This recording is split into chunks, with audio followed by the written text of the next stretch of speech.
აბსურდის თეატრს დაემსგავსა ეს ყოველივე რა, იმიტომ რომ როგორ შეიძლება ერთ შემთხვევაში შენ მხარს უჭერდე ისეთ ძალას, რომელიც პირდაპირ შენ გიშლის ხელს საქმიანობაში. და ეს აქციები სწორედაც რომ აი ამ ადამიანებს უშლის ხელს, რომლებიც ცენტრალურ ქუჩებში სასტუმროების და კაფეების გააქირავებით არიან დაკავებული. მე ახლა რამოდენიმე მეცნო იქ ამ აქციაზე რომლებიც იდგნენ და აი მართლა მეცინება, იმიტომ რომ მე მგონი მის სამართი შეეშალათ, ადრესატი შეეშალათ და ახლა მთავარი არხი რო კომენტარს წერდა, უნდა ეთქვათ, რომ აი თქვენი დამფუძნებლები და თქვენი ესე ვთქვათ ხელმძღვანელობა მიშლის ხელს.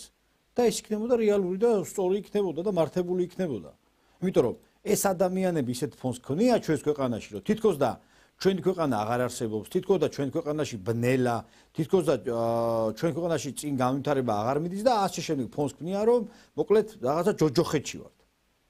და რეალურად ეს ადამიანები თვითონ აწყობენ აი ამ ჯოჯოხეთს და არ ვიცი, აი მართლა ანალიზს არ აკეთებენ და თვითონ ხდებიან მერე სხერპლი, ანუ ბრმაიარაღად არიან გამოყენებულები და ანუ თავის წინააღმდეგ მოქმედებენ.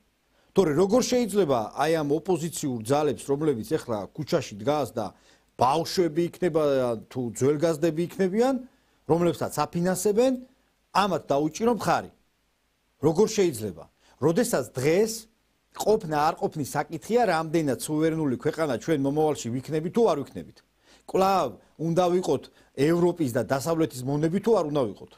აგერ მშვენიერი რეპორტაჟი იყო ბატონ ნიკოლოს ეგრე, როდესაც ილჰამ ალიევი ვიხილე, ეს კაცი სუმართალია, თავის ქვეყნისთვის სუმართალია ეს კაცი. სუმართას ლაპარაკობს. ეხლა დრო წარმოიდგინოთ ილჰამ ალიევის ნაირი მართველი, როგორიც სუმართალი იქნება და ნახეთ ერთი სიტყვა თქვა, რომ ჩაიარაო ქართველების მატარებელმა ჩაიარაო. ანუ ხდება ბატონი ილჰამი, რომ ძალიან ძლიერად არიან, ძალიან ბევრი არიან ჩვენი ქვეყნის მტრები ჩასაფრებულები ჩვენს ქვეყანაში, რომელმაც თავი ამოყვეს და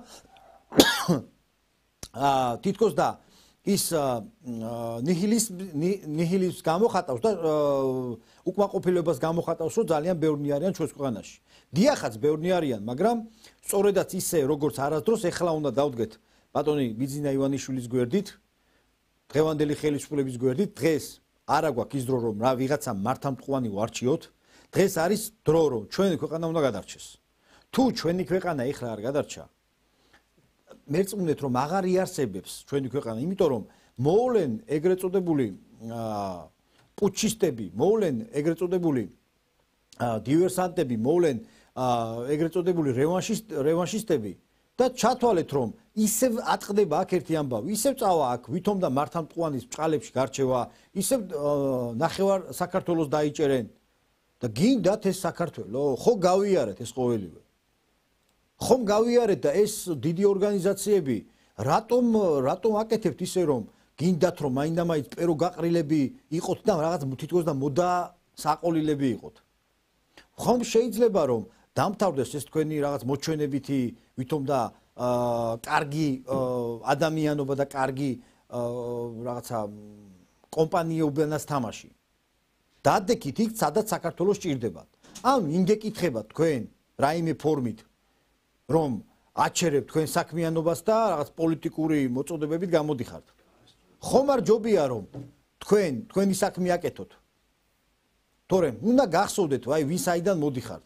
აი ხა ჯოხდაბორიძეზე რო ისაუბრა, მაგდიზე რო ისაუბრა ბატონმა ნიკოლოზმა, როგორ შეიძლება ჩვენ მართლაც და როგორ შეიძლება ჩვენ რომ ვისაუბროთ ისეთ კომპანიაზე, სადაც ხელმძღვანელობა არის ედუარდ შევარდნაძის ოჯახი და აბსოლუტურად წინა ხელისუფლებამ თუ რა უკნა ედუარდ შევარდნაძე ყველას კარგად მოეხსენება, მაგრამ მაინც აყვა აი ამ მოდას. ალბათ მართლაც და იმ შიშით რომ თუ მოვიდა ეგრეთ წოდებული ოპოზიცია გასასამართლებელი საბუთი რომ გქონდეთ, მაგრამ მე მიმართავ ხელისუფლებას. ესეთი ადამიანები არ დაინდობენ არავის. არც თქვენ არ დაგინდობენ პირველ რიგში.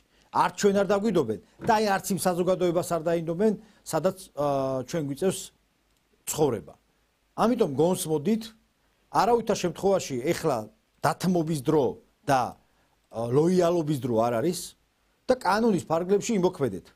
რაც უფრო კაცრი ხელი იქნება გატარებული ამ ეტაპზე, უფრო მეტად იქნება გააზრებული, რომ შუა უნდა გაიკრიფოს. ერთხელ და სამუდამოდ შუა უნდა გაიკრიფოს ჩვენს ქვეყანაში. თუ აგენტია, უნდა დავარქვათ, რომ აგენტია, თუ მოღალატეა, უნდა დაერქვას მოღალატე. წინააღმდეგ შემთხვევაში ჩვენი ქვეყანა ვეღარ იარსებებს. ხომ ხედავთ რამდენი მტერი აღმოაჩნდა, როგორც შინაგან საქმეთა სამინისტროში, თავდაცვის ძალებშიც კიდევ ვიღაცა გამოვიდა და მოქმედი თავდაცვის ოფიცერი და მთელი რიგი განცხადებები გააკეთა. აი ესეთი ადამიანები უნდა გაიკრიფოს. და ესეთი ადამიანები რო გაიკრიფებიან, უკვე საქართველოს მომავალი იქნება სტაბილური და ნელ-ნელა საქართველოს მომავალი იქნება მართლაც და სუვერენული და დამოუკიდებელი, ისე როგორც არასდროს. კი ბატონო, აი ახლა